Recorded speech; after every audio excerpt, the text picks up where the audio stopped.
Assalamualaikum warahmatullahi wabarakatuh. Apa kabar sahabat Al-Fatah yang dimuliakan Allah? Semoga kita dalam keadaan sehat, dilimpahkan rezekinya dan diberikan keberkahan dunia dan akhirat. Amin ya robbal alamin.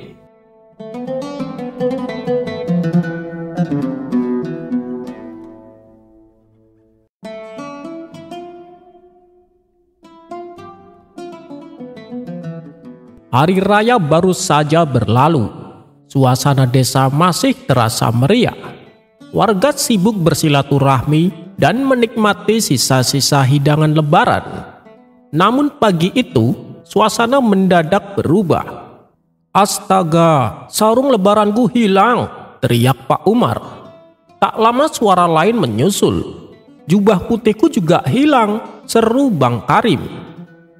Beberapa warga lainnya mulai mengeluh. Banyak yang kehilangan pakaian yang baru saja dicuci dan dijemur di halaman setelah lebaran. Semua orang mulai bertanya-tanya, siapa yang berani mencuri jemuran selepas hari raya? Warga akhirnya datang ke rumah Abu Nawas untuk meminta bantuan. "Wahai Abu Nawas, kau harus membantu kami. Jemuran kami raib entah kemana," ujar Pak Umar. Abu Nawas mengelus janggutnya sambil berpikir. Menarik, pencuri ini sepertinya bukan pencuri sembarangan. Ia tahu kapan waktu yang tepat untuk beraksi. "Apa maksudmu Abu Nawas?" tanya warga. "Hari raya adalah waktu orang memakai pakaian terbaik. Setelah itu mereka mencuci dan menjemurnya.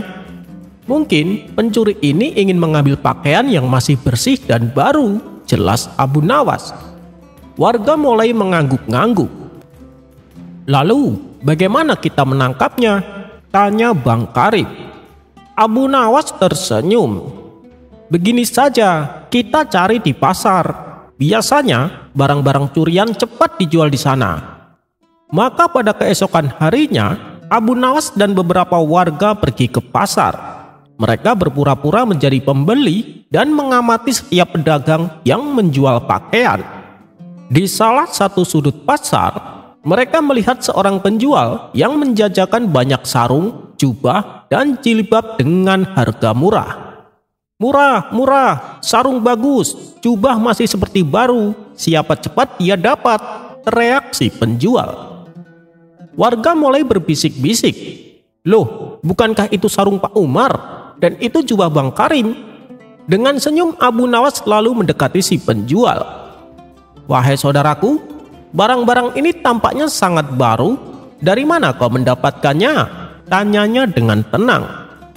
Mendengar itu si penjual tampak gelisah. Aku mendapatkannya dari seorang pedagang lain, murah meriah." Abu Nawas mengangguk. "Kalau begitu, bolehkah kami lihat lebih dekat? Siapa tahu kami ingin membeli." Begitu warga mendekat, mereka langsung mengenali pakaiannya mereka sendiri. "Ini punyaku," seru Bang Karim sambil menunjuk jubah putihnya. Si penjual semakin panik. Abu Nawas tertawa kecil. "Saudaraku, kau tampak sangat gugup. Aku punya satu pertanyaan dan jawablah dengan jujur. Jika kau memang membeli ini dari orang lain, pasti kau tidak akan keberatan membawaku bertemu dengannya, bukan?" Si penjual semakin pucat. Ia tahu ia telah terjebak. Baiklah, aku mengaku, aku yang mencurinya," katanya sambil menunduk. Warga mulai berteriak marah, tetapi Abu Nawas mengangkat tangannya. "Aku tahu kau memang pedagang pakaian lama di pasar ini. Itu sebabnya kau bisa membedakan mana pakaian baru dan mana yang sudah lama. Dan kau pasti tahu kapan warga mencuci pakaian barunya setelah lebaran. Dan kau sengaja mencuri hanya pakaian yang masih bersih dan layak jual, bukan?" Si pencuri tertunduk. Ia tak bisa menyangkal karena semua dugaan Abu Nawas benar adanya. Sebagai hukuman, Abu Nawas memberikan ide cerdas. "Karena kau sudah menjadi penjual pakaian, kau harus mengganti pakaian semua orang yang kau curi. Dan kau harus menjual pakaian dengan jujur mulai sekarang. Atau kalau kamu masih nekat, maka Tuan Hakim yang akan memutuskan." Dengan berat hati si penjual baju itu setuju. Dia pun akhirnya dikenal sebagai penjual pakaian yang jujur di pasar.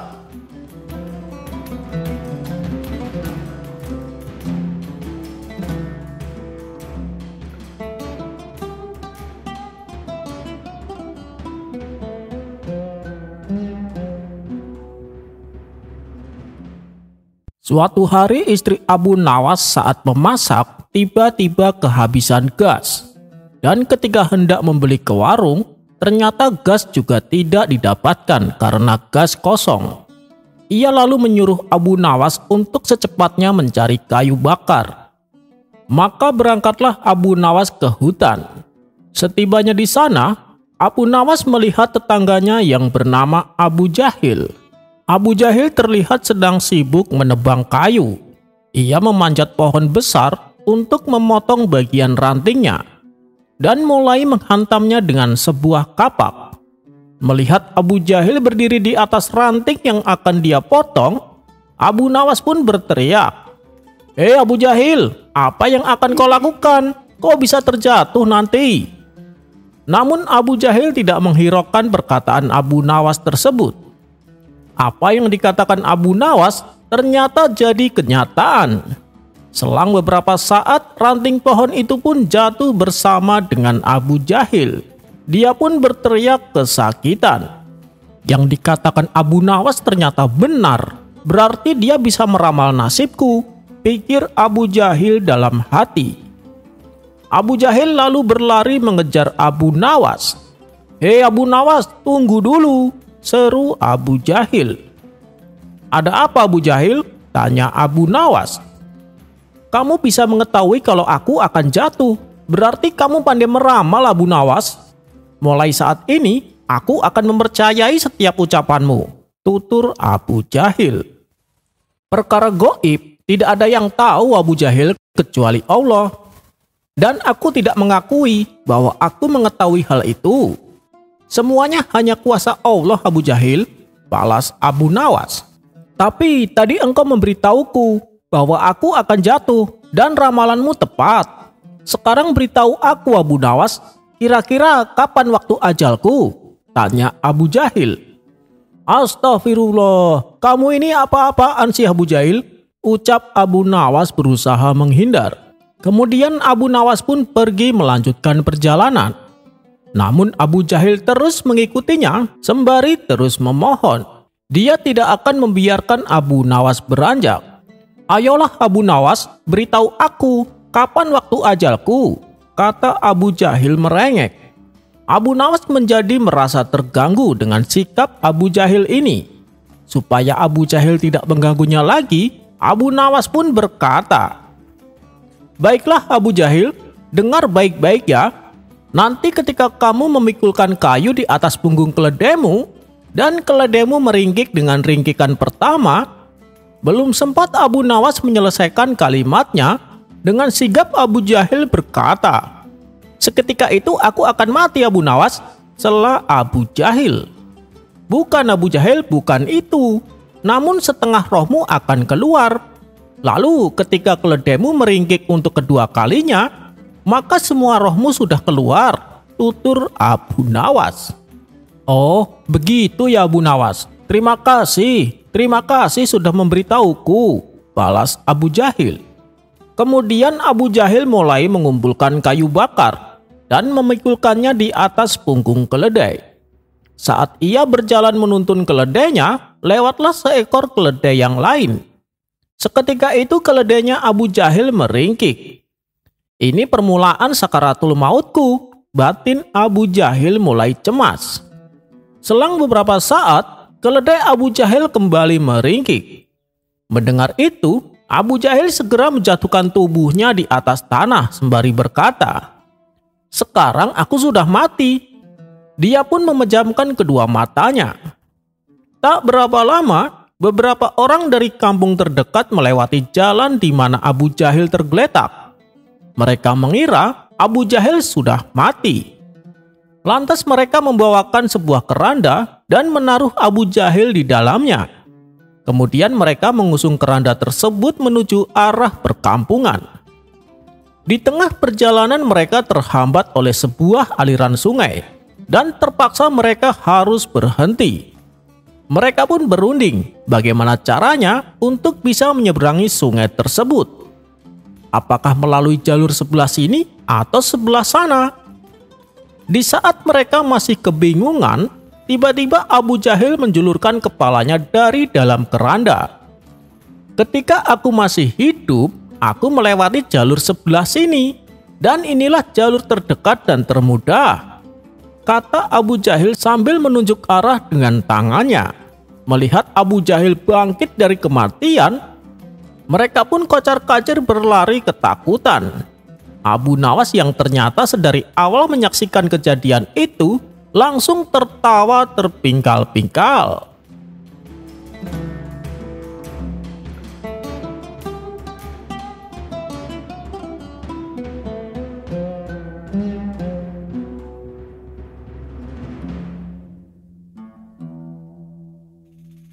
Dikisahkan kota Baghdad kini dipimpin oleh gubernur yang baru.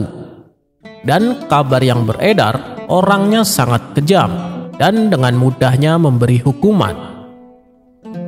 Semenjak Baghdad dalam kekuasaannya, banyak pejabat bawahannya dipecat, lalu dimasukkan ke dalam penjara. Tak sedikit juga para warga yang mendapat perlakuan sewenang-wenang. Kabar ini pun dengan cepat menyebar sampai ke pelosok wilayah Baghdad. Lalu salah satu bawahannya memberitahukan kepada sang gubernur, "Wahai Tuan, orang-orang mulai tidak menyukai Tuan. Mereka bilang Tuan adalah gubernur yang kejam." Mendengar hal ini, sang gubernur sontak terkejut. Apa maunya mereka? Bukankah mereka menginginkan supaya keadilan tegakkan? Kenapa malah menganggap saya kejam? Balas sang gubernur tidak terima. Maka ia pun mengundang ulama agar berkumpul di istananya. Ketika ulama ini ada di hadapan sang gubernur berkata di hadapan mereka, "Aku akan memberi kalian satu pertanyaan, jawablah dengan jujur. Apakah saya gubernur yang adil atau kejam?" tanya sang gubernur. Ulama pertama menjawab, "Tuan adalah gubernur yang kejam. Anda telah berlaku sewenang-wenang." Segera saja ulama pertama ditangkap dan dijebloskan ke dalam penjara. Kemudian giliran ulama kedua yang mendapat pertanyaan yang sama. "Menurut kamu, aku adalah gubernur yang adil atau kejam?" tanya gubernur lagi. Karena takut bernasib sama seperti ulama pertama, ulama kedua ini menjawab sebaliknya. "Tuan adalah gubernur yang adil dan bijak," kata ulama kedua. Akan tetapi dengan jawaban tersebut, ia juga ditangkap dan dijebloskan ke penjara. "Kau telah membohongi dirimu sendiri, hanya supaya bisa selamat dari hukuman," ujar sang gubernur. Atas kejadian itu, beberapa ulama telah jatuh menjadi korban kejahatan gubernur ini. Dan akhirnya tibalah waktunya Abu Nawas diundang. Ini adalah perjumpaan resmi pertama antara Abu Nawas dengan sang gubernur. Dengan angkuhnya gubernur itu bertanya, "Wahai Abu Nawas, jawablah, apakah aku adil atau kejam?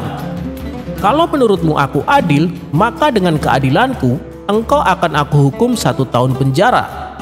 Namun kalau menurutmu aku kejam, maka dengan kekejamanku, engkau akan aku hukum 2 tahun penjara." Sementara orang-orang yang hadir penasaran menanti jawaban yang akan diucapkan Abu Nawas. Mengingat Abu Nawas terkenal sangat cerdik dan sering lolos dari hukuman ketika mendapati hal seperti ini. Abu Nawas pun lalu berkata, "Begini Tuan, sesungguhnya kamilah penduduk di sini yang merupakan orang-orang kejam dan abai. Sedangkan Tuan adalah pedang keadilan yang diturunkan Allah yang Maha Adil kepada kami.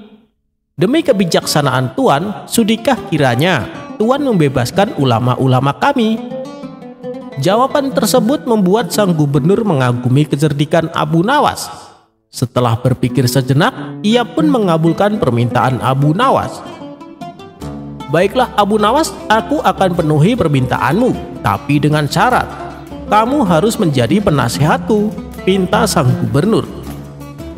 Awalnya Abu Nawas ingin menolak, namun karena ia harus menyelamatkan para ulama, ia terpaksa menerima jabatan tersebut. Kemudian setelah para ulama dibebaskan, mereka lalu diizinkan pulang bersama Abu Nawas. Ketika di tengah perjalanan, salah satu ulama bertanya kepadanya, "Wahai Abu Nawas, kenapa kamu memuji gubernur yang kejam itu? Bahkan kamu mau bekerja sama dengannya?"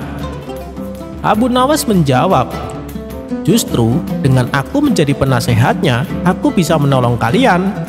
Dan nantinya aku bisa menolong masyarakat manakala mereka menjadi sasaran kekejamannya. Dan sedikit demi sedikit aku akan mempengaruhi dia supaya tidak berlaku sewenang-wenang." Mendengar penjelasan tersebut, para ulama pun mulai memahaminya. "Tapi Abu Nawas, kenapa kau mau melakukan hal itu? Kenapa tidak laporkan saja pada Baginda Raja? Tentu Baginda Raja akan percaya padamu. Dan gubernur baru itu akan dipecat," ujar salah satu dari mereka. "Begini kawan-kawan, sebenarnya dia itu baik, cuma dia terlalu keras dan tak mau dikritik.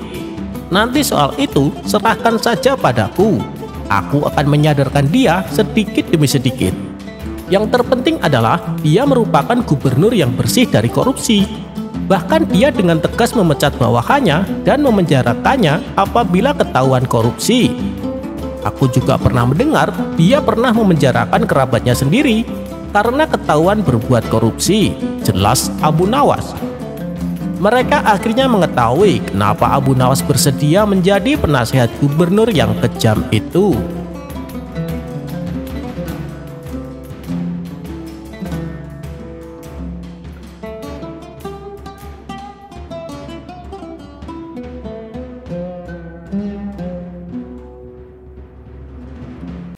Dikisahkan ada kawan Abu Nawas yang suka mengumpulkan uang sebanyak-banyaknya.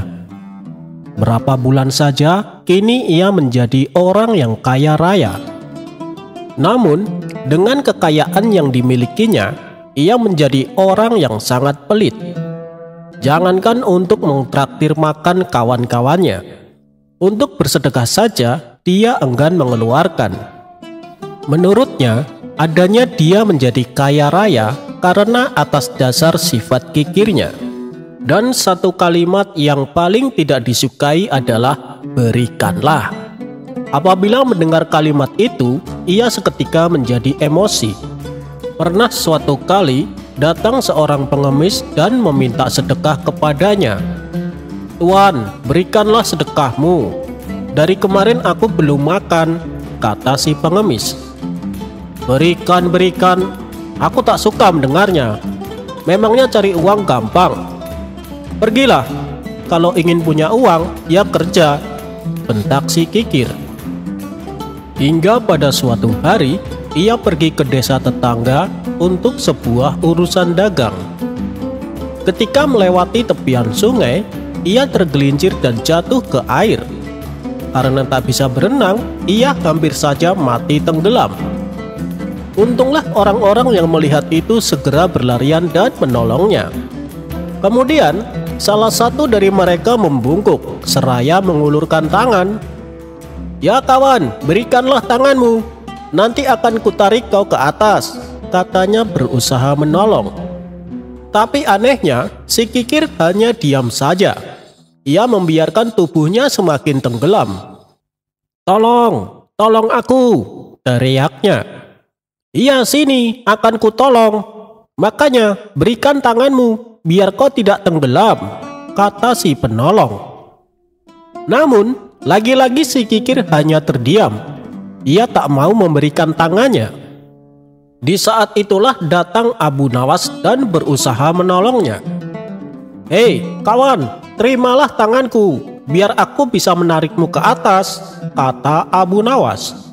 Mendengar itu, si kikir langsung memberikan tangannya kepada Abu Nawas dan kemudian ditarik ke atas sungai. Akhirnya, berkat kecerdikan Abu Nawas, orang kikir tersebut berhasil diselamatkan.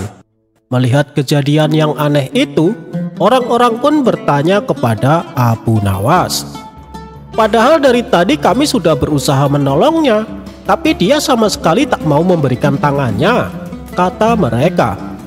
"Kalian seperti tidak tahu saja, dia itu kan pelit dan kikir. Jika kalian berkata kepadanya berikan, pasti dia akan diam saja. Mana mungkin orang pelit seperti dia mau melakukannya?" Mendengar itu, orang-orang pun menjadi heran. Memangnya kenapa Abu Nawas? Apa ada yang salah? Tentu saja salah. Pakailah kalimat yang tepat. Coba kalian bilang, "Hei kawan, terimalah tanganku." Pasti ia akan memberikan tangannya, karena dia tidak mendengar kata berikanlah, celetuk Abu Nawas. Mereka pun spontan tertawa terbahak-bahak dengan penjelasan Abu Nawas.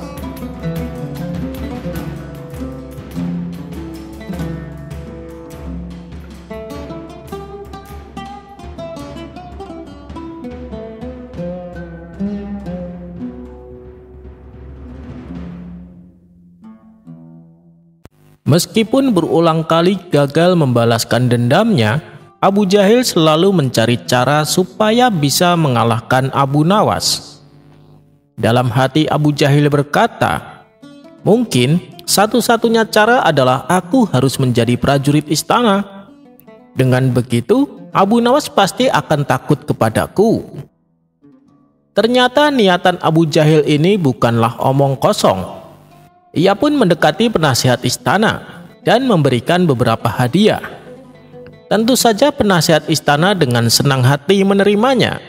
Akhirnya, keduanya pun menjadi akrab.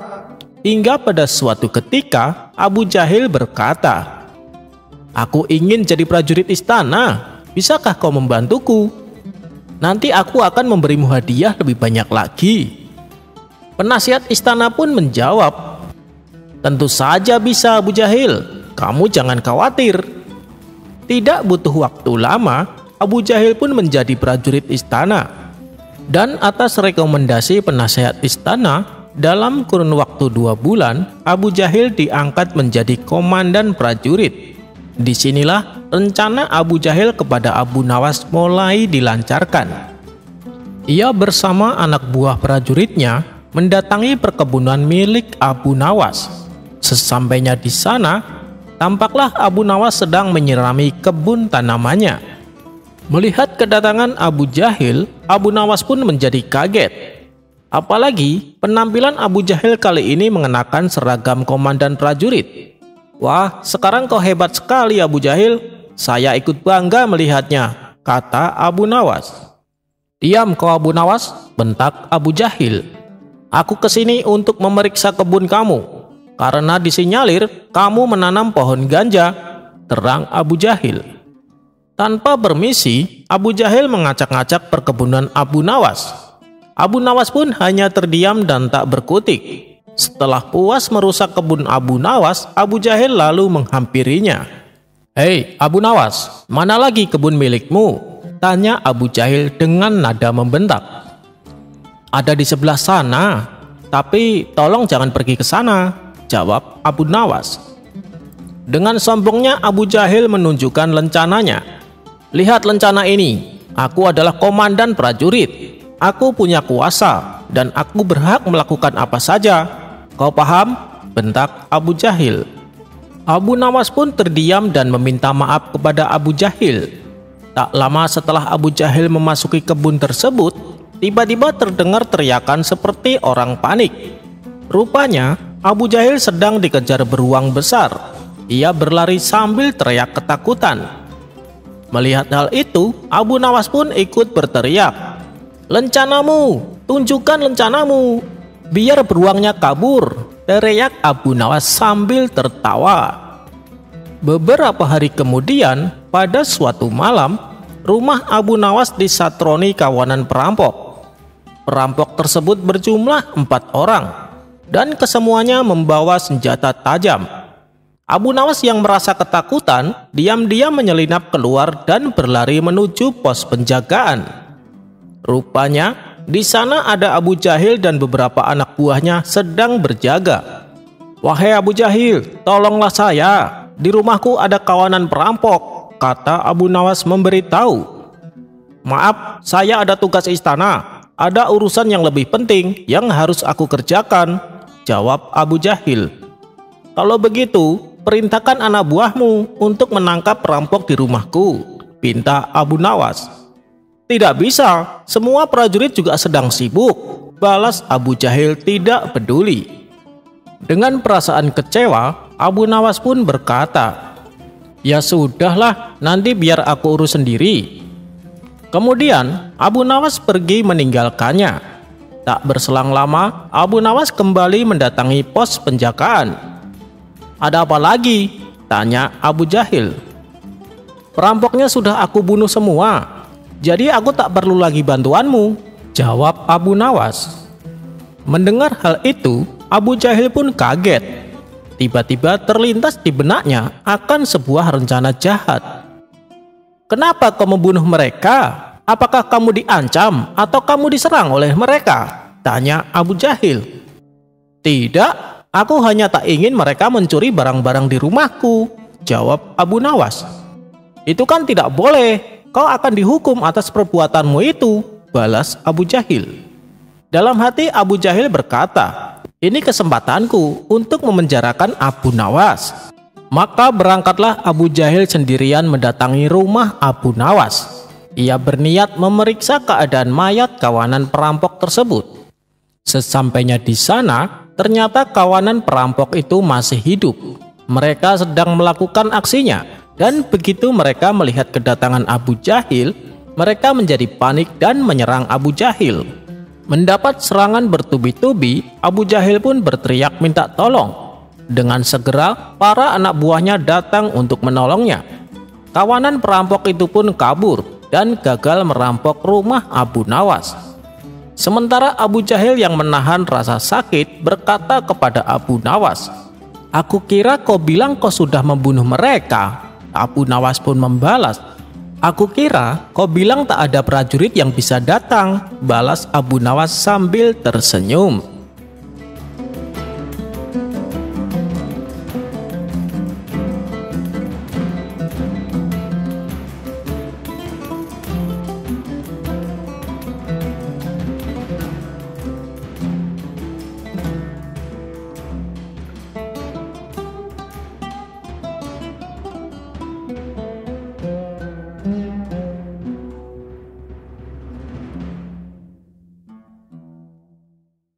Dikisahkan, Baginda Raja baru saja membaca kitab tentang kehebatan Raja Sulaiman yang mampu memerintahkan para jin memindahkan singgasana Ratu Bilqis di dekat istananya. Ia tiba-tiba merasa tertarik. Hatinya mulai tergelitik untuk melakukan hal yang sama. Mendadak beliau ingin istananya dipindahkan ke atas gunung agar bisa lebih leluasa menikmati pemandangan di sekitarnya. Dan bukankah hal itu tidak mustahil bila dilakukan karena ada Abu Nawas yang dikenal amat cerdik di negerinya. Tanpa membuang waktu, Abu Nawas segera dipanggil untuk menghadap Baginda Raja.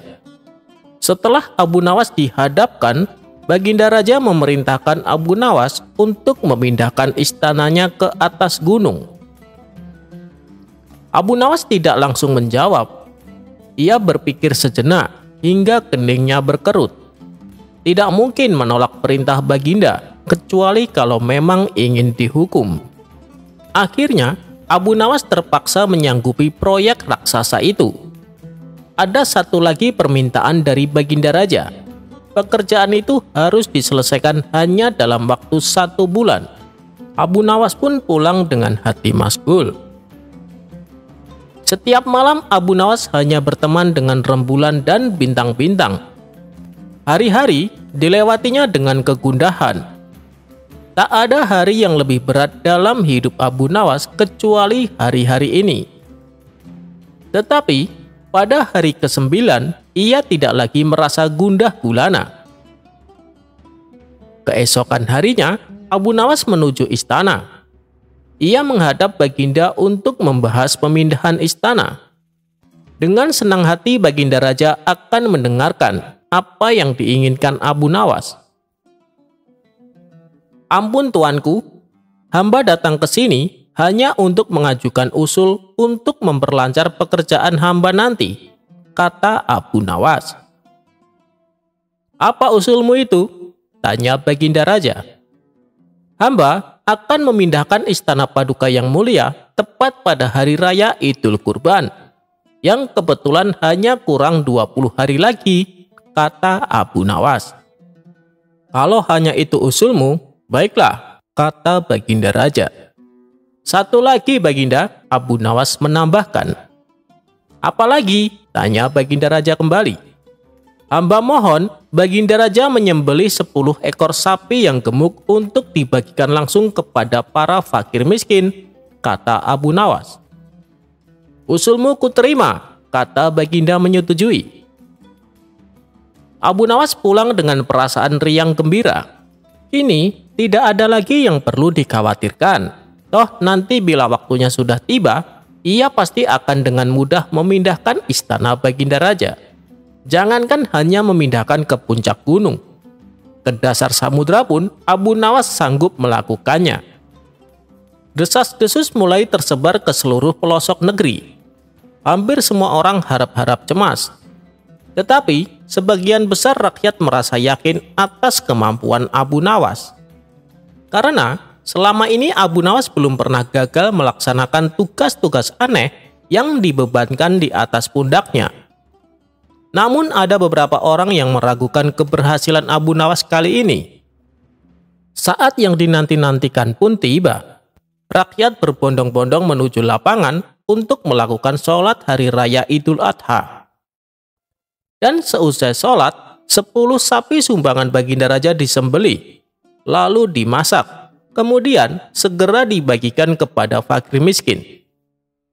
Kini giliran Abu Nawas yang harus melaksanakan tugas berat itu. Abu Nawas berjalan menuju istana diikuti oleh para warga. Sesampai depan istana, Abu Nawas bertanya kepada Baginda Raja. "Ampun tuanku yang mulia, apakah istana sudah tidak ada orangnya lagi?" tanya Abu Nawas. "Tidak ada," jawab Baginda Raja singkat. Kemudian Abu Nawas berjalan beberapa langkah mendekati istana. Ia berdiri sambil memandangi istana. Abu Nawas berdiri mematung, seolah-olah ada yang ditunggu. Benar saja, Baginda Raja akhirnya tidak sabar. "Abu Nawas, mengapa engkau belum juga mengangkat istanaku?" tanya Baginda Raja. "Hamba sudah siap sejak tadi, Baginda," kata Abu Nawas. "Apa maksudmu engkau sudah siap sejak tadi? Kalau engkau sudah siap, lalu apa yang engkau tunggu?" tanya Baginda Raja penasaran dan heran. "Hamba menunggu istana Paduka yang mulia diangkat oleh seluruh rakyat yang hadir untuk diletakkan di atas pundak hamba. Setelah itu, hamba tentu akan memindahkan istana Paduka yang mulia ke atas gunung sesuai dengan perintah Paduka," kata Abu Nawas. Baginda Raja pun terpana. Beliau tidak menyangka Abu Nawas masih bisa terhindar dari hukumannya.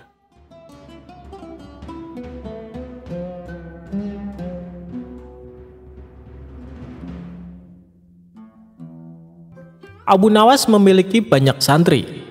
Di sela-sela kesibukan, ia selalu menyempatkan diri mengajar santri-santrinya.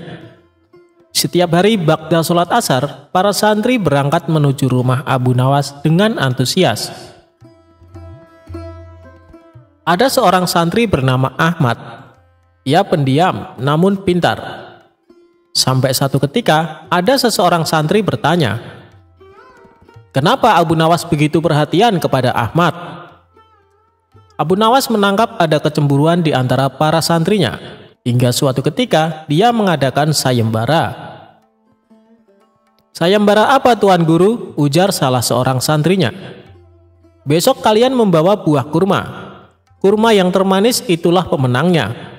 Sebagai hadiah akan kuberikan sorban," ujar Abu Nawas. Mereka pun berlomba-lomba membeli kurma ke pasar. Ada juga santri yang memetik di kebun orang tuanya. Ahmad sebagai anak yatim dan miskin hanya mempunyai 3 kurma di rumahnya. Saat dia jalan, dia melihat anak kecil menangis, lalu merasa iba dan menghampirinya. "Aku ingin makan buah kurma," kata anak kecil itu. Ahmad memberi 1 butir kurma kepada anak kecil itu. Di tangannya tersisa 2 butir kurma lagi. Namun di perjalanan dirinya bertemu Abu Nawas yang menyamar sebagai seorang pengemis yang lapar. "Aku lapar, berikanlah aku makanan," ujar pengemis itu. "Aku hanya ada 2 butir kurma, kek," kata Ahmad.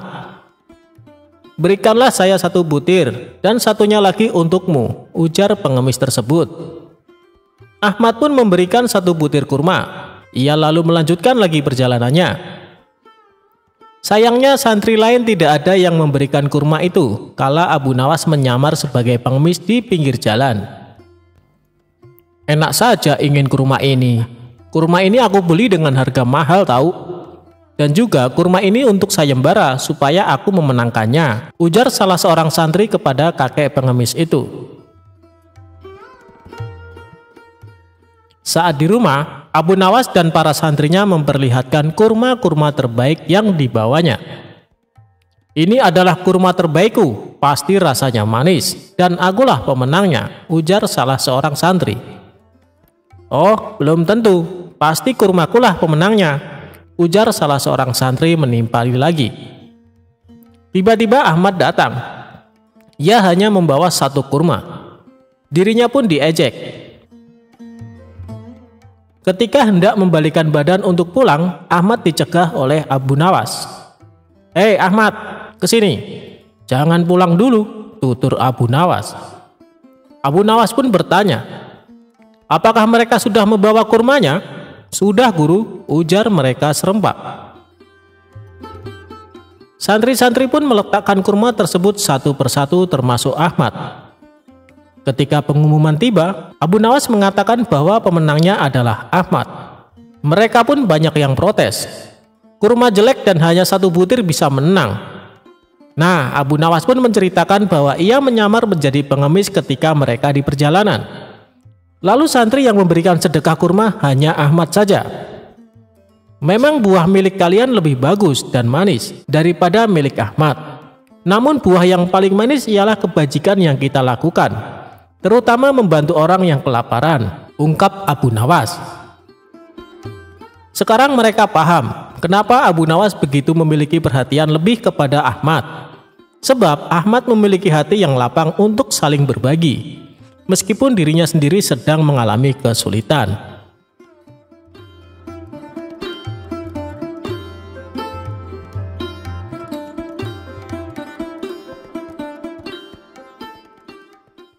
Abu Nawas menangkap pencuri dengan tongkat ajaib. Pada suatu hari, kota Baghdad digemparkan dengan terjadinya pencurian di rumah saudagar kaya raya, dan ada sebanyak uang 100 dinar lenyap di gondol pencuri. Nampaknya pencuri tersebut sangat profesional. Buktinya saja sudah banyak petugas dikerahkan untuk mengejar pencuri itu, namun si maling tak kunjung ketangkap. Sang saudagar kaya raya semakin gusar dibuatnya. Bagaimana tidak, sudah uangnya diambil, kemudian ada rasa penasaran sebenarnya siapa pencuri lihai tersebut. Hebatnya, tak ada satupun pertanda yang bisa dilanjutkan sebagai bahan penyelidikan lebih lanjut. Bahkan meskipun telah mendesak pejabat setempat, tetap saja hasilnya nihil. Pada akhirnya sang saudagar membuat keputusan. Barang siapa yang mencuri hartanya dan dia mau mengembalikan, maka dia akan mendapatkan hak separuh dari harta yang dicuri tersebut. Namun meskipun sudah diberikan pengumuman tersebut, si pencuri tak kunjung memperlihatkan batang hidungnya. Bahkan si pencuri ini merasa nyaman dan aman karena tak satupun orang yang mengetahui ulahnya. Tidak putus asa, sang saudagar akhirnya membuat sayembara baru. Barang siapa yang berhasil mendapatkan pencuri tersebut, maka dia akan mendapatkan seluruh harta tersebut. Tentu saja sayembara ini sangat menarik warga Baghdad. Banyak sekali orang-orang yang mendaftar untuk ikut andil bagian, termasuk si pencuri itu sendiri. Awalnya si pencuri berniat untuk meninggalkan kota Baghdad dengan membawa harta curiannya. Namun setelah dipikir-pikir, kepergiannya hanya akan membuka aibnya. Karena itu, si pencuri mencoba bertahan di kota dengan ikut-ikutan menjadi peserta sayembara. Dia semakin merasa aman saat berkumpul dengan peserta sayembara. Dia sangat yakin kedoknya tidak akan terbongkar. Begitu melihat hasil yang belum jelas terlihat dari sayembara yang sudah dibukanya, sang saudagar akhirnya mendesak sang hakim untuk mendatangkan Abu Nawas. Namun sayangnya, Abu Nawas pada hari itu sedang berada di Damaskus dan baru bisa pulang pada esok harinya. Semua harapan bertumbuh pada Abu Nawas. Kasak-kusuk begitu gencar di kalangan warga. Mereka menebak apakah Abu Nawas mampu menguak teka-teki tersebut. Sementara itu, si pencuri hatinya menjadi ciut karena dia tahu bagaimana kemampuan Abu Nawas dalam memecahkan masalah. Pada keesokan harinya, Abu Nawas datang dengan membawa tongkat banyak sekali. Dan kemudian dia membagikan tongkat-tongkat tersebut kepada semua yang hadir sambil berpesan, "Tongkat-tongkat ini sudah saya mantrai. Kalian bawa pulang. Besok bawa kembali ke sini. Jika salah satu di antara kalian pencurinya, maka tongkat akan bertambah satu telunjuk. Yang bukan pencuri, maka tidak usah khawatir," ujar Abu Nawas. Kemudian semua warga pulang dan si pencuri bingung bagaimana bisa lolos di esok hari. Setelah memeras otak, dia memutuskan untuk memotong tongkat tersebut sepanjang telunjuk jarinya. Keesokan harinya, semua warga berkumpul dan mengembalikan tongkat kepada Abu Nawas. Pada saat menerima tongkat dari pencuri tersebut, Abu Nawas langsung menangkapnya karena tongkatnya menjadi lebih pendek. Kemudian si pencuri diadili dengan seadil-adilnya. Akhirnya Abu Nawas berhak menerima uang 100 dinar tersebut. Namun uang tersebut dibagikan kepada fakir miskin di kotanya.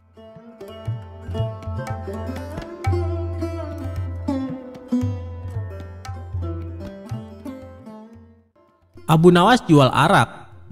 Sang raja jadi marah besar.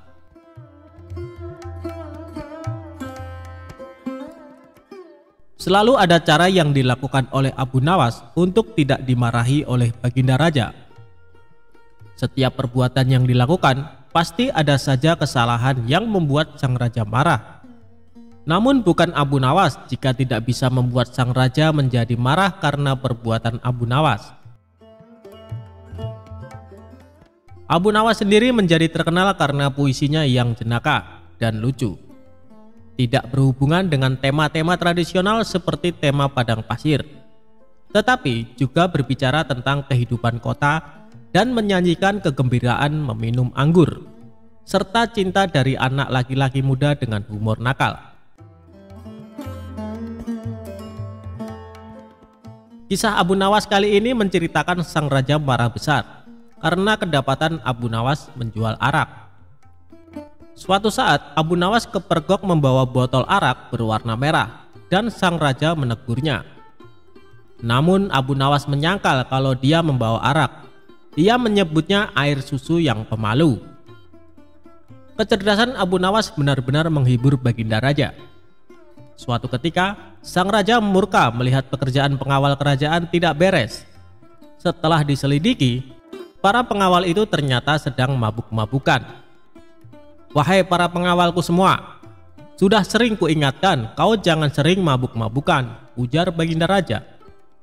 Para pengawal terlihat gemetar. Mereka menunduk, tidak berani menatap wajah sang raja karena merasa bersalah.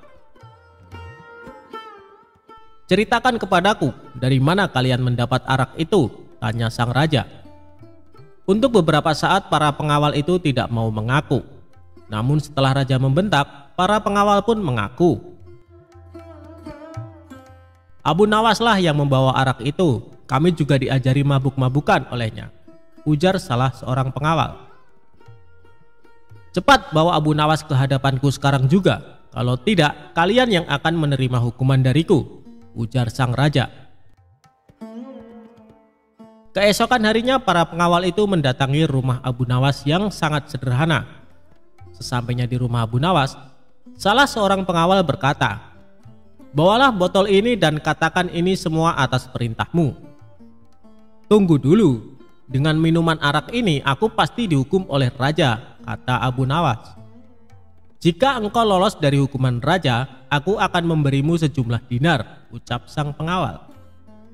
"Lalu apa keuntunganmu memberiku sejumlah dinar?" ucap Abu Nawas.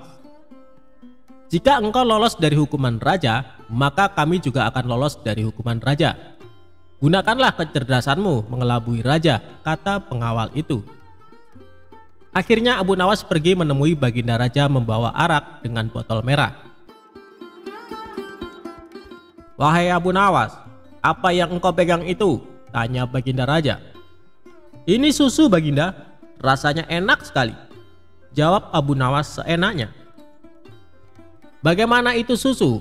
Air itu berwarna merah, sedangkan susu berwarna putih bersih," kata raja. Sang raja pun mengambil botol yang dipegang Abu Nawas.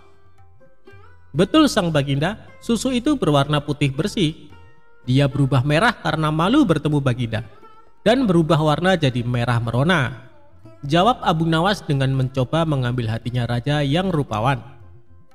Sang raja pun tertawa sambil geleng-geleng kepala meninggalkan Abu Nawas. Meski ia tahu yang dibawa oleh Abu Nawas adalah arak. "Baiklah, aku maafkan kalian. Tapi jika kalian mengulangi lagi perbuatan kalian, maka hukumannya berlipat ganda," titah sang raja. Dan akhirnya sang raja pun mengampuni kesalahan para pengawal.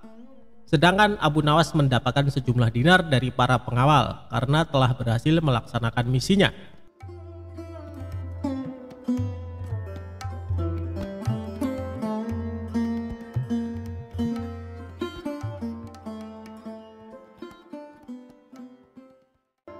Ketika Abu Nawas disuruh khutbah Jumat. Abu Nawas adalah seorang penyair yang sangat cerdik dan pintar. Namun selain sebagai penyair, Abu Nawas juga dikenal sebagai mubalek di desa tempat tinggalnya. Oleh sebab itu, suatu ketika Abu Nawas diminta untuk menjadi imam ketika hendak sholat Jumat. Selain itu, pada waktu tersebut Abu Nawas juga diminta mengisi khutbah Jumat untuk memberikan ceramah keagamaan. Setelah mandi dan berpakaian rapi, Abu Nawas pun mulai melangkahkan kakinya menuju ke masjid. Ketika sampai di masjid, tidak lama kemudian terdengar suara azan. Tak lama berselang, datanglah masyarakat yang beragama Muslim dengan sangat ramai. Karena yang menjadi khotib kali ini adalah Abu Nawas, maka banyak sekali masyarakat Muslim yang datang ke masjid. Ceramah dan khutbah Abu Nawas sangat disenangi oleh masyarakat kala itu. Sebab dalam setiap ceramah keagamaan yang disampaikan oleh Abu Nawas sangat relevan terhadap isu-isu yang sedang berkembang. Akhirnya, waktu yang ditunggu para jamaah pun tiba. Abu Nawas naik ke mimbar dan segera memulai khutbahnya. Khutbah tersebut dimulai dengan salam dan berlanjut pada materi yang akan disampaikan oleh Abu Nawas. Namun, pada saat berkhutbah, Abu Nawas melihat para jamaahnya yang mengantuk bahkan sampai tertidur. Melihat hal itu, kemudian Abu Nawas berteriak, "Api! Api! Api!" dengan sangat keras. Hal tersebut sontak membuat para jamaah sangat terkejut dan berdiri mencari keberadaan api tersebut. Bahkan ada juga jamaah yang hanya saling pandang satu sama lainnya. Kemudian ada salah seorang jamaah yang menanyakan, "Di mana apinya?" kepada Abu Nawas. Walau ada jamaah yang berkata demikian, tapi Abu Nawas tetap melanjutkan khutbahnya. Kemudian keluarlah perkataan dari Abu Nawas, jika ada api yang dahsyat di neraka bagi mereka yang lalai dalam beribadah. Maksud dari teriakan api, api, api dari Abu Nawas adalah api neraka tersebut. Barang siapa yang lalai dalam beribadah, maka ia akan merasakan panasnya api neraka. Usai melakukan ceramah tentang api neraka, kemudian Abu Nawas menutup khutbahnya dengan lantunan doa-doa. Setelah itu, Abu Nawas memimpin sholat Jumat dengan khusyuk dan diikuti oleh para jamaah. Ketika salat, para jamaah masih teringat dan terngiang-ngiang dengan api neraka yang dikatakan oleh Abu Nawas dalam khutbahnya. Walau awalnya terkesan gagal dalam memberikan ceramah keagamaan karena banyak yang mengantuk dan tertidur, namun sesungguhnya Abu Nawas berhasil membuat para jamaah untuk selalu rajin beribadah. Sebab para jamaah selalu ingat dengan khutbah Abu Nawas, di mana saat itu ia mengatakan mereka yang malas beribadah akan merasakan panasnya api neraka.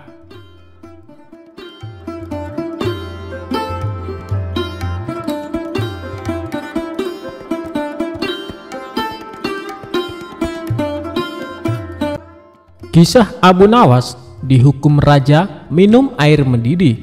Inilah akhirnya. Abu Nawas merupakan pujangga Arab yang terkenal cerdas dan cerdik dalam menghadapi segala permasalahan. Ia hidup sejaman dengan Baginda Raja Harun.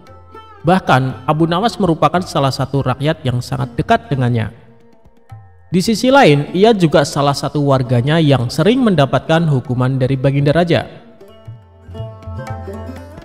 Tapi yang membuat Baginda Raja kesal, Abu Nawas selalu saja bisa lolos dari hukuman karena kecerdikannya. Dan kali ini Abu Nawas kembali melakukan kesalahan. Abu Nawas ketahuan prajurit istana tengah menenggak minuman keras. Dengan cepat, para prajurit ini segera menangkap dan membawanya ke hadapan Baginda Raja. Abu Nawas, kelakuanmu masih saja tidak berubah. Selama ini aku sudah berbaik hati sama kamu. Aku sengaja meloloskanmu dari hukuman karena kamu selalu berjanji tidak akan mengulanginya. Tapi kali ini sudah tidak bisa ditolerir lagi. Apapun alasanmu, kamu tetap akan saya hukum, ucap Baginda Raja. Sementara Abu Nawas hanya terdiam, kepalanya tertunduk tak berani menatap. Kira-kira hukuman apa yang pantas diberikan supaya Abu Nawas kapok dengan perbuatannya? Tanya Baginda Raja kepada penasehat istana. Kemudian penasehat istana mengusulkan, bagaimana kalau Abu Nawas dihukum dengan cara minum air yang mendidih? Ternyata usulan tersebut langsung diterima Baginda Raja. Usulanmu bagus sekali, saya setuju denganmu, kata Baginda Raja. Seketika Abu Nawas langsung pucat, tubuhnya menjadi gemetaran karena sama saja ia akan dihukum mati. Ampun Paduka yang mulia, hamba mohon keringanan hukuman, minta Abu Nawas. Keputusanku sudah bulat Abu Nawas, dan tak bisa ditawar-tawar, balas Baginda Raja. Baiklah Paduka, kalau itu memang sudah keputusan Paduka, saya terima dengan berat hati. Tapi sebelum saya menjalani hukuman, izinkan saya menemui istri dan anak-anak saya untuk berpamitan, ujar Abu Nawas. Sejenak Baginda Raja terdiam. Ia heran dengan kata-kata Abu Nawas yang berpamitan. Maksudnya bagaimana Abu Nawas? Tanya Baginda Raja merasa heran. Begini Paduka, apabila air mendidih masuk ke dalam perut, bukan hanya lidah dan bibir saja yang akan melepuh, tapi semua organ tubuh di dalamnya juga ikut melepuh. Tidak menutup kemungkinan saya akan mati saat itu juga, jelas Abu Nawas. Baginda Raja pun terkejut, ia tak menyadari akan hal itu. Kasihan juga Abu Nawas, tapi masa saya harus menarik kembali ucapan saya? Itu tidak mungkin. Martabat saya sebagai raja akan jatuh, pikir Baginda Raja. Baiklah Abu Nawas, saya penuhi permintaanmu. Sekarang juga kamu pulang, tapi besok kamu harus sudah ada di sini, titah Baginda Raja. Abu Nawas pun lalu pamit pulang. Sesampainya di rumah, Abu Nawas memberitahu istri dan anak-anaknya tentang hukuman yang akan dijalani. Mengapa Baginda Raja sekejam itu? Kata istrinya tak terima. Sudahlah wahai istriku, bila memang ini sudah takdirku untuk mati, saya harap kamu dan anak-anak mengikhlaskan kepergianku, tutur Abu Nawas. Mereka lalu menangis sambil berpelukan erat. Malam pun semakin larut. Abu Nawas masih belum dapat memejamkan mata. Ia terus meratapi nasib yang tengah dihadapinya. Namun ia terus mencari cara bagaimana supaya bisa lolos dari hukuman Baginda Raja. Saat Abu Nawas sedang memutar otaknya, tiba-tiba rasa lapar mulai menghinggap. "Wahai istriku, adakah makanan yang tersisa untukku?" tanya Abu Nawas. "Saya sudah menyiapkan sop panas di atas meja, tapi sepertinya sekarang sudah dingin," jawab sang istri. "Sudah dingin? Memangnya kapan kamu membuat sopnya?" tanya Abu Nawas kembali. "Tadi sewaktu habis Isya, ini kan sudah tengah malam, jadi wajar kalau sopnya sudah dingin," kata sang istri memperjelas. Saat itu terbesitlah di otak Abu Nawas akan ide yang cemerlang. Tapi Abu Nawas sengaja tidak memberitahu istrinya, sebab ia tidak ingin rencananya menjadi berantakan. Setelah menjelang pagi hari, Abu Nawas mengumpulkan para tetangganya, dan ia memberitahu mereka bahwa dirinya akan dihukum mati, dan ia meminta agar para tetangganya ini ikut bersamanya ke istana. Berita mengejutkan ini tentu saja membuat para tetangganya kaget. Ia tak menyangka Baginda Raja bisa sekejam itu. "Abu Nawas, kamu kan dekat dengan Baginda Raja. Kenapa tidak minta ampun darinya?" tanya mereka. "Biarlah, nasi sudah menjadi bubur. Baginda Raja juga tidak akan mencabut ucapannya," terang Abu Nawas. Maka berangkatlah Abu Nawas ke istana dengan didampingi keluarga dan para tetangganya. Melihat kedatangan Abu Nawas bersama orang banyak, Baginda Raja pun bertanya, "Hei Abu Nawas, kenapa kau bawa orang banyak sekali? Apakah kau hendak melawanku?" Dengan ekspresi wajah sedihnya, Abu Nawas menjawab, "Ampun Paduka, Paduka jangan salah paham. Mereka semua adalah tetangga saya Paduka. Mereka ingin melepas kepergian saya." Baginda Raja pun akhirnya tidak keberatan akan hal itu. "Baiklah Abu Nawas, apakah kau siap menjalani hukuman?" tanya Baginda Raja. "Saya siap Paduka, silahkan bawa kemari air mendidihnya," balas Abu Nawas. Lalu beberapa prajurit istana membawakan bejana yang berisi air mendidih ke hadapan Abu Nawas. "Sekarang kamu minum air mendidih itu Abu Nawas," kata Baginda Raja. "Siap Paduka yang mulia, tapi sebelumnya izinkan saya meminta maaf dan berpamitan kepada keluarga saya dan para tetangganya," pinta Abu Nawas. "Oh silakan," ucap Baginda Raja. Abu Nawas pun menghampiri istri dan anak-anaknya. Suara tangis istri dan anak-anak Abu Nawas pun pecah. Orang-orang yang hadir pun ikut bersedih, tak terasa air mata Baginda Raja juga ikut menetes.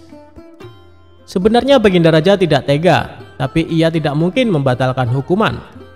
Karena banyaknya tetangga yang ikut hadir, tentu saja memakan waktu lama hingga tak terasa air mendidih yang ada di dalam bejana menjadi dingin. Setelah Abu Nawas selesai berpamitan, ia segera mengambil air di bejana dan meminumnya sampai habis. Tentu saja Abu Nawas tidak mengalami suatu apapun, sebab air yang ada di dalam bejana sudah menjadi dingin.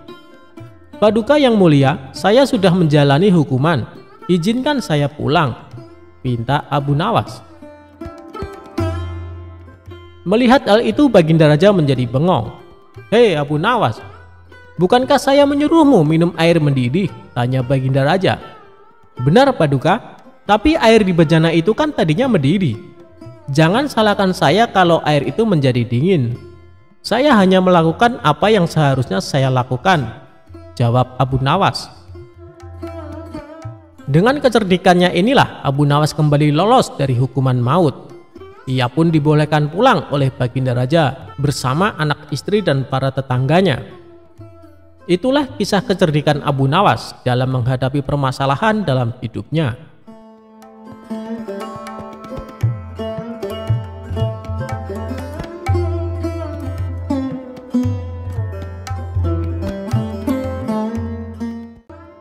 Abu Nawas menipu malaikat untuk menghindari pertanyaan kubur.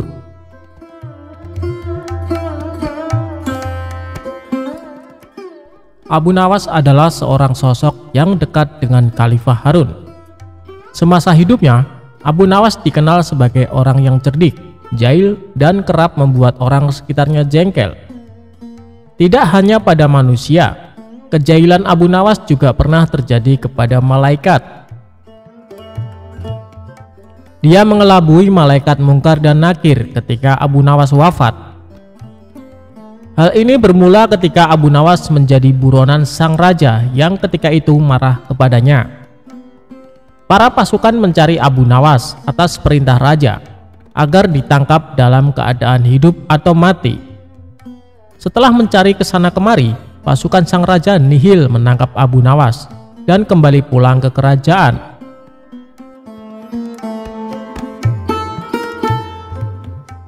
Mengetahui pencariannya berakhir, Abu Nawas pulang ke rumahnya untuk kemudian sholat 2 rakaat. Usai sholat, dia memberikan surat wasiat kepada istrinya. Beberapa waktu pun berlalu dan Abu Nawas wafat. Dari situ, kisah Abu Nawas menipu malaikat pun dimulai.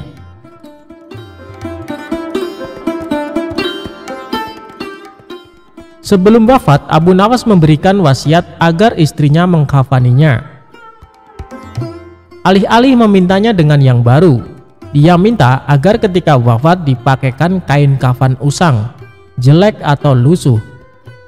Kain kafan tersebut seolah-olah seperti kain kafan orang yang sudah lama meninggal. Berdasarkan kisah yang sudah turun-menurun, diceritakan kalau Abu Nawas pun sudah berada di alam kubur. Namun, kebingungan melanda malaikat Mungkar dan Nakir. Tugas malaikat tersebut adalah menanyakan atau menguji keyakinan orang yang sudah meninggal. Mereka bingung karena arwah tersebut menggunakan kain kafan kotor dan lusuh, tidak seperti orang yang baru meninggal. Kedua malaikat itu pun berdebat, apakah orang tersebut merupakan penghuni lama atau baru di alam kubur. Setelah berdebat panjang, kedua malaikat bersepakat untuk menanyakan keimanan arwah tersebut. Man robuka, atau siapa Tuhanmu? Tanya malaikat Mungkar. Mendengar pertanyaan itu, Abu Nawas sedikit ketakutan dan hening sesaat untuk kemudian menjawab pertanyaan malaikat. Wahai malaikat, tidakkah kau tahu bahwa kain kafanku ini sudah lama? Bukan orang yang baru meninggal dunia, jawabnya. Mendengar jawaban itu, malaikat makin dibuat bingung dan terdiam. Mereka bingung dengan penampilan Abu Nawas yang lusuh, namun kondisi kuburannya masih terlihat baru. Perdebatan pun kembali terjadi sambil pandangannya tak lepas dari Abu Nawas. Pada akhirnya, malaikat mendapat suatu keputusan. Malaikat memutuskan kalau Abu Nawas adalah penghuni lama dan tidak menanyakan lebih lanjut. Kedua malaikat itu lantas pergi dan berpindah ke kuburan lain dan bertanya-tanya apakah mereka sedang dijahili. Konon, kisah Abu Nawas mengelabui malaikat itu meniru Umar bin Khattab yang dikisahkan berani membentak malaikat Mungkar dan Nakir.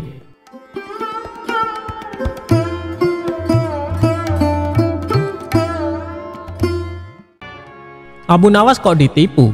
Ya ditipu balik pelakunya. Suatu kali, Abu Nawas memutuskan menjual satu-satunya keledai yang biasa digunakan sebagai kendaraan karena dia sangat membutuhkan uang. Istrinya pun menyetujui rencana itu. Dalam perjalanannya ke pasar hewan, dia bertemu seseorang. Orang itu lantas menanyakan harga jual ternak yang disebutnya sebagai kambing. Berkerutlah kening Abu Nawas karena orang itu menyebut keledainya sebagai kambing. Abu Nawas menyanggah bahwa hewan yang dibawanya bukanlah kambing, tetapi keledai. Seseorang tadi lantas menantang Abu Nawas untuk segera menjual hewan itu di pasar. Abu Nawas tentu akan memperoleh harga yang amat murah menurutnya. Abu Nawas meneruskan perjalanannya. Dia tak terlalu menghiraukan seseorang yang baru bicara dengannya tadi. Tak lama berselang, ia bertemu seseorang lagi ketika dia sedang menunggangi keledainya. Dia menanyakan mengapa Abu Nawas menunggangi seekor kambing yang bukan merupakan hewan tunggangan. Abu Nawas tentu saja langsung menyangkal dan menyebut bahwa hewannya itu adalah keledai yang merupakan hewan kendaraan. Orang kedua yang bicara dengan Abu Nawas ini mempersilahkan Abu Nawas untuk menanyakan sendiri kepada orang-orang di pasar apakah hewannya itu kambing atau keledai. Kali ini Abu Nawas lagi-lagi tak ambil pusing soal kambing atau keledai. Abu Nawas berjalan lagi menuju ke pasar. Belum sampai di pasar, dia bertemu lagi dengan seseorang yang menyaksikan bahwa hewan yang dibawa itu merupakan keledai. Dia menanyakan kepada Abu Nawas, hendak kemanakah kambing itu dibawa? Abu Nawas jadi terperangah dan mulai ragu. Sudah 3 orang menyebut keledainya itu sebagai kambing. Orang ketiga ini terus meyakinkan bahwa hewan yang dibawa Abu Nawas merupakan kambing. Akhirnya di tangan orang keempat Abu Nawas menjual kambing itu dengan harga 3 dirham. Sesampainya di rumah, Abu Nawas mendapat omelan dari sang istri karena menjual keledai dengan harga sangat murah. Dia baru menyadari kalau dirinya baru saja kena tipu oleh kawanan orang yang telah bekerja sama.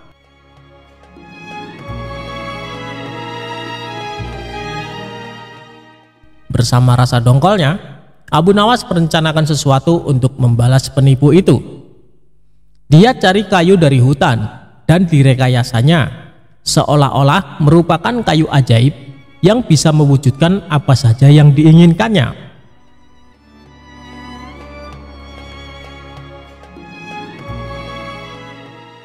Kesempatan pun tiba. Suatu kali, Abu Nawas menyadari bahwa 4 orang yang menipunya sedang berada di satu lokasi dengannya.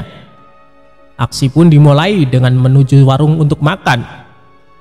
Usai makan, Abu Nawas yang merasa terus diperhatikan kawanan penipu tersebut menunjuk-nunjukkan tongkat kepada penjual dan langsung ngeloyor pergi tanpa membayar. Hal ini tentu membuat para penipu tertarik. Mereka mendatangi Abu Nawas dan menawar untuk membeli tongkat sakti itu. Kami bersedia membeli tongkat itu dengan harga tinggi, ujar salah satu dari mereka. Berapa? Tanya Abu Nawas pura-pura tertarik. 100 dinar, kata mereka. Mantap. Dengan berpura-pura berat hati, Abu Nawas melepas tongkat itu dengan harga 100 dinar. Wah, untung besar bagi Abu Nawas. Para penipu mencoba ke warung dan membayar makan dengan menunjuk-nunjuk tongkat ke arah si penjual. Namun sayang, keajaiban tongkat tak mempan. Ternyata, berdasarkan penjelasan si empunya warung, Abu Nawas bisa makan hanya dengan memainkan tongkat ajaib itu karena sebelumnya dia telah meninggalkan sejumlah uang di warung itu. Abu Nawas kok dilawan? Hahaha.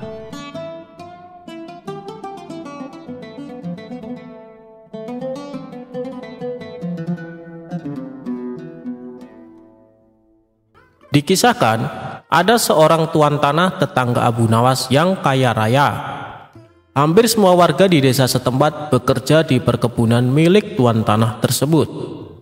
Tapi tuan tanah itu memiliki sifat yang kikir dan pelit. Tidak hanya itu, dia juga berprofesi sebagai rentenir.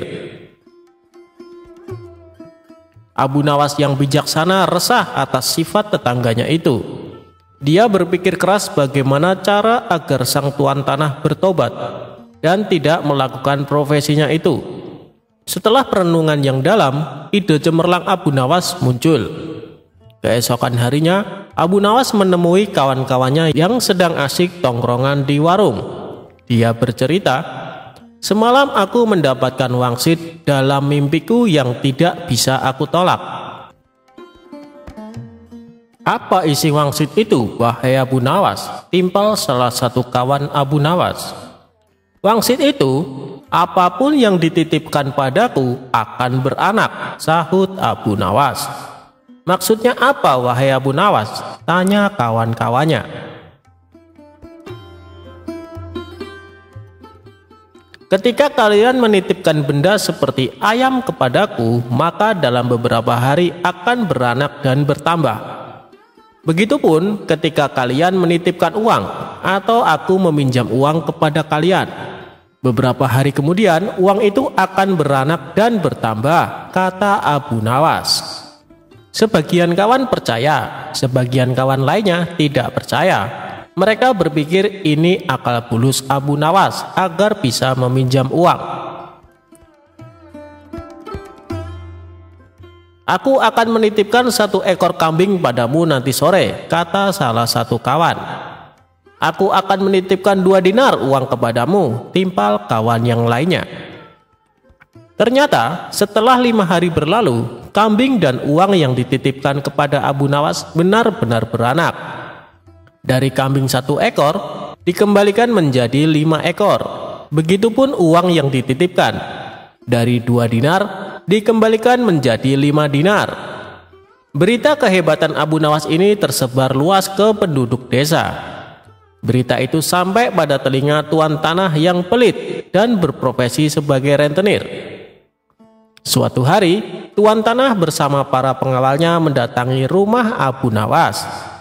Dia menanyakan, "Wahai Abu Nawas, adakah keperluan yang kamu butuhkan kepadaku? Katakan saja, nanti aku bantu, jangan sungkan-sungkan." "Maaf tuan tanah, sepertinya saat ini saya tidak sedang membutuhkan apa-apa," kata Abu Nawas. "Baiklah, nanti kalau kamu perlu apa-apa, datanglah kepadaku, jangan sungkan-sungkan," timpal tuan tanah dengan senyum yang ramah. Kemudian berlalu meninggalkan Abu Nawas.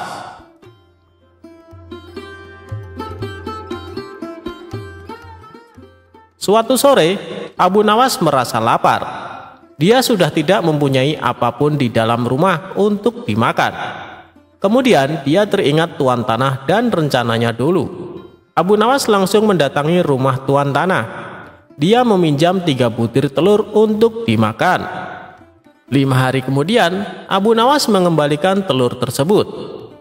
Tuan tanah kaget ketika membuka bingkisan dari Abu Nawas. "Kenapa jadi 5 butir, wahai Abu Nawas?" tanya tuan tanah pura-pura tidak tahu seraya tersenyum. "Apakah tuan tidak tahu? Apapun yang dititipkan atau dipinjamkan kepadaku akan beranak dan bertambah banyak," kata Abu Nawas. Tuan tanah tersenyum, kemudian menawarkan pinjaman kepada Abu Nawas. Tapi Abu Nawas menolak dengan dalih sedang tidak butuh.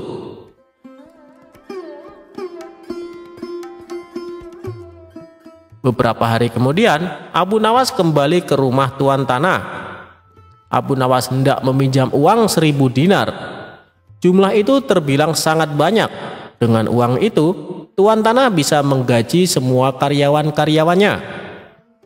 Tuan tanah langsung membuka berangkas uangnya, lalu menyerahkan sejumlah uang yang dibutuhkan Abu Nawas.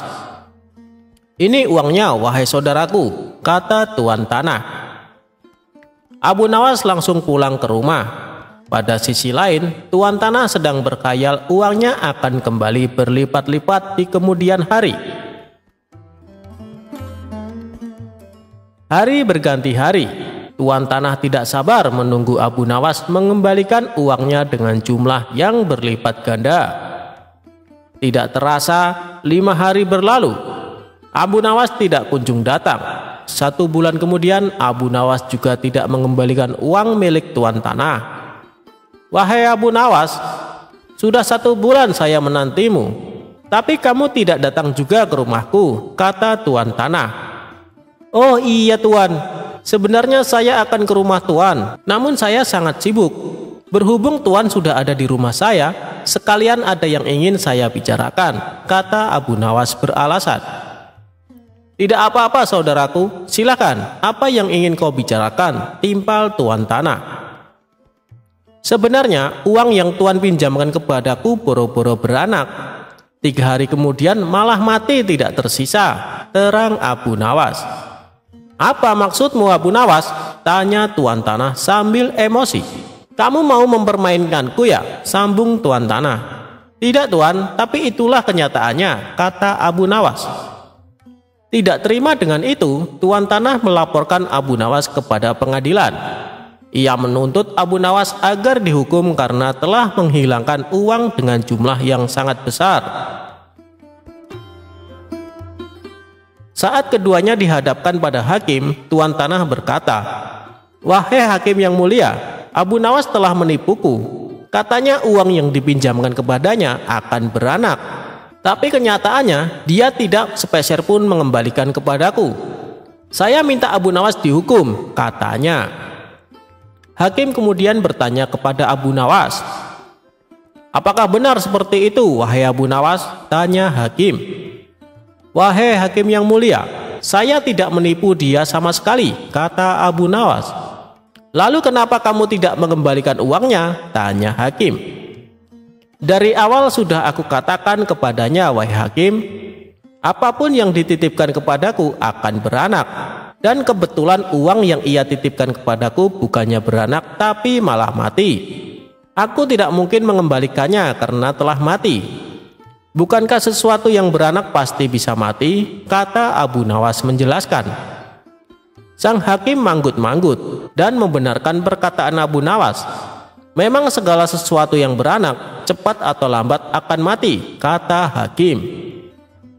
Dengan ini Abu Nawas dibebaskan dari segala tuntutan dan tidak berkewajiban mengembalikan uang tanah.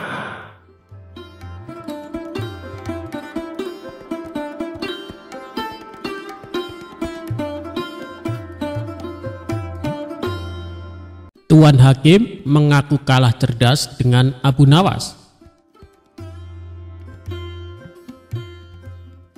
Abu Nawas suatu hari sedang melihat-lihat kebunnya yang sudah lama tidak terurus. Ketika asyik di dalam kebun, tiba-tiba ada seseorang yang masuk. "Hei, ngapain kau masuk ke kebunku?" ujar seseorang lelaki yang dijuluki tuan tanah kepada Abu Nawas. Abu Nawas pun kaget dan langsung membantahnya. "Apa? Ini kebun milikku tahu, kau jangan mengaku-ngaku," ucapnya. Tapi si tuan tanah sangat kekeh.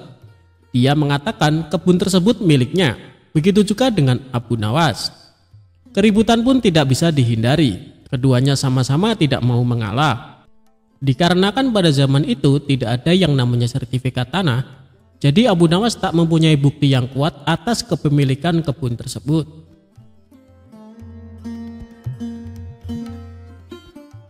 Tidak ada jalan lain bagi Abu Nawas kecuali melapor kepada Baginda Raja. "Ayo kita adukan masalah ini kepada Baginda Raja," ucap Abu Nawas. Tantangan tersebut tidak membuat si tuan tanah mundur. Ia tetap meladeni permintaan Abu Nawas. Keduanya pun pergi ke istana untuk menghadap Baginda Raja.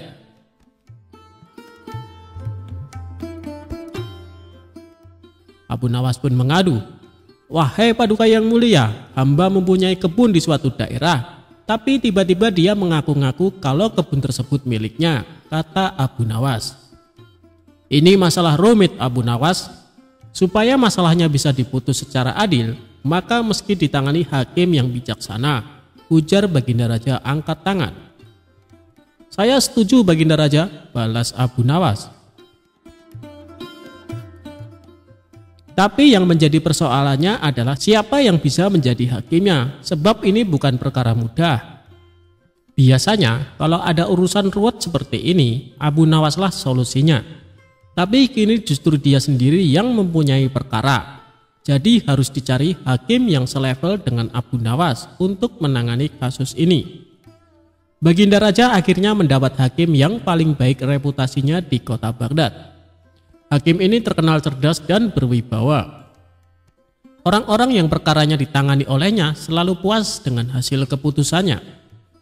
Baginda Raja yakin hakim ini pasti akan memutuskan perkara dengan seadil-adilnya. Maka pada hari yang sudah ditentukan, sidang pun dilakukan di salah satu ruang istana. Dalam sidang itu, selain pihak yang bersengketa, hadir juga Baginda Raja. Rupanya ingin tahu siapa sesungguhnya yang mengaku-ngaku dan menjadi biang kerok masalah ini. Baginda Raja yakin kalau klaim Abu Nawas atas kebunnya tidak mengada-ngada. Tetapi sangat sulit bagi dirinya untuk begitu saja memenangkan Abu Nawas sebelum sidang dimulai.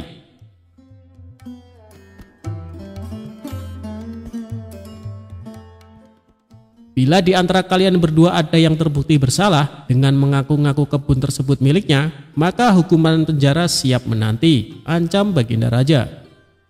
Oleh karena itu, sebelum sidang dimulai, aku kasih satu kesempatan lagi. Kalau mau jujur sekarang, aku tidak akan menghukumnya, ucap Baginda Raja mengancam. Tapi si tuan tanah tetap pada pendiriannya, dan sidang langsung dimulai. Untuk menguji kebenaran atas pengakuan kebun itu, maka sang hakim bertanya kepada kedua belah pihak yang bersengketa. "Berapa jumlah pohon di dalam kebunmu?" tanya hakim kepada tuan tanah. Si tuan tanah nampak kebingungan, bahkan cenderung panik. Sedangkan Abu Nawas terlihat lebih tenang, padahal dia sendiri tidak tahu jumlah pohon yang ada di kebunnya, karena tak pernah menghitungnya. Lagi pula siapa yang sudi menghitung pohon di kebun?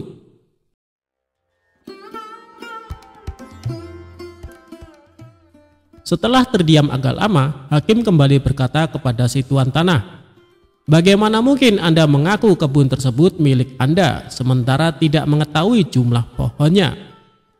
Si tuan tanah hanya menunduk dalam-dalam. Ia tampaknya grogi berat. Melihat tuan tanah ini, hakim dan Baginda Raja makin yakin kalau si tuan tanahlah yang berbohong.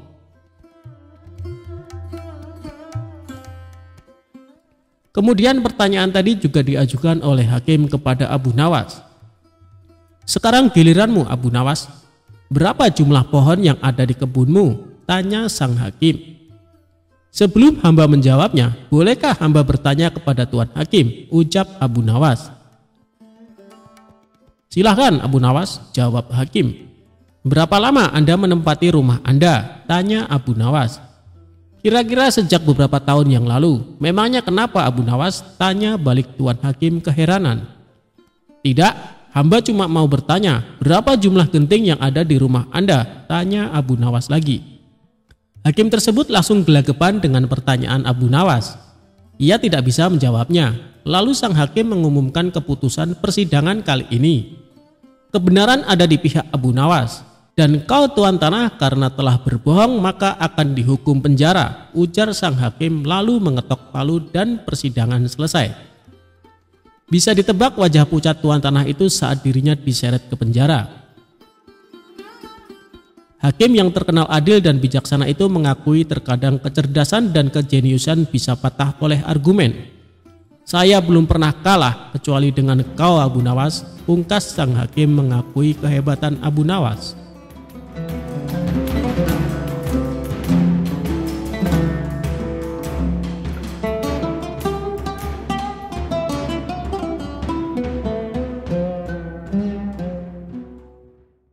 Abu Nawas mau makan burung puyuh terbang.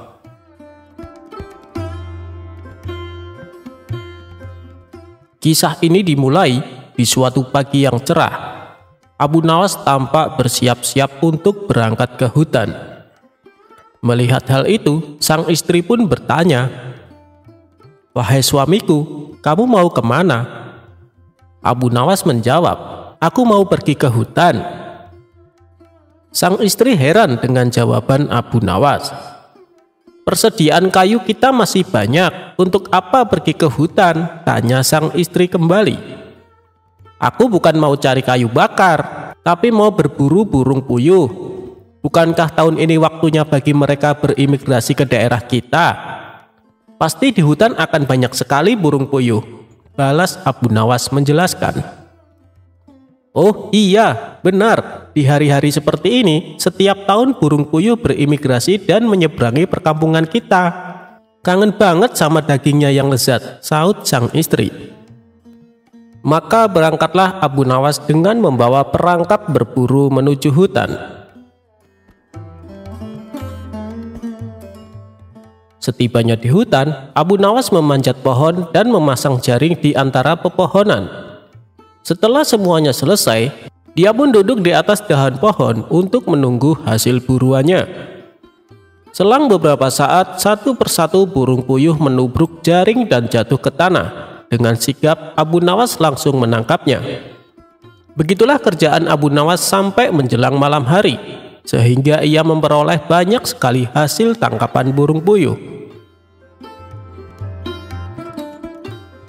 Selanjutnya, Abu Nawas pulang ke rumah dengan hati penuh gembira. "Wahai istriku, aku memperoleh burung banyak sekali," ucap Abu Nawas. Sang istri pun menjadi ikut senang karena ia sudah kangen dengan masakan daging burung puyuhnya. "Besok aku akan mengajak Tuan Hakim dan kawan-kawan untuk makan bersama kita. Wahai istriku, buatlah masakan daging puyuh yang paling lezat," pinta Abu Nawas kepada istrinya. Keesokan harinya, Abu Nawas menanyakan kepada sang istri, apakah hidangan daging burung puyuhnya sudah siap. "Sudah, wahai suamiku, masih aku taruh di wajan agar panasnya tetap awet," jawab sang istri. Lalu Abu Nawas membuka tutup wajan untuk mengintip masakannya. Aromanya nikmat sekali. "Oh iya, rotinya tidak sekalian dicampur," kata Abu Nawas menyarankan sang istri. Menuruti permintaan Abu Nawas, ia memasukkan beberapa roti ke dalam wajan dan menutupnya kembali. Kemudian Abu Nawas keluar. "Baiklah, aku akan keluar sebentar untuk memanggil kawan-kawan dan Tuan Hakim," ucap Abu Nawas. Lalu Abu Nawas pergi menemui kawan-kawannya dan juga Tuan Hakim. Tuan Hakim sangat senang dengan undangan ini. Mengingat daging puyuh adalah makanan kesukaannya, dia pun segera menuju ke rumah Abu Nawas. Sementara sang istri merasa cemburu karena Abu Nawas lebih mementingkan orang lain daripada dirinya. Padahal masakan daging puyuh juga merupakan makanan kesukaannya. Dia pun segera memasukkan semua masakan daging puyuh ke dalam baskom yang sudah dipersiapkan. Kemudian baskom tersebut disembunyikan. Sedangkan wajan yang telah kosong ia isi dengan burung puyuh yang masih hidup dan menutupnya kembali. Tak lama kemudian, datanglah Abu Nawas bersama Tuan Hakim dan kawan-kawannya. Semua tamu undangan dipersilakan duduk di depan meja makan. Lantas Abu Nawas mulai meletakkan piring kosong di depan setiap orang. "Tidak lama lagi, di depan kalian akan ada makanan daging puyuh yang paling lezat," ucap Abu Nawas. Abu Nawas lalu masuk ke belakang untuk mengambil wajan dan meletakkannya di meja di hadapan para tamunya. Tak kala dia mengangkat tutup wajan, burung-burung puyuh itu berterbangan keluar. Semua tamu yang diundangnya langsung kaget, apalagi Abu Nawas. Abu Nawas pun menjadi bingung dengan apa yang terjadi. "Ya Allah, aku telah memburu burung-burung puyuh itu dan memasaknya, tapi dengan kuasamu engkau hidupkan kembali mereka."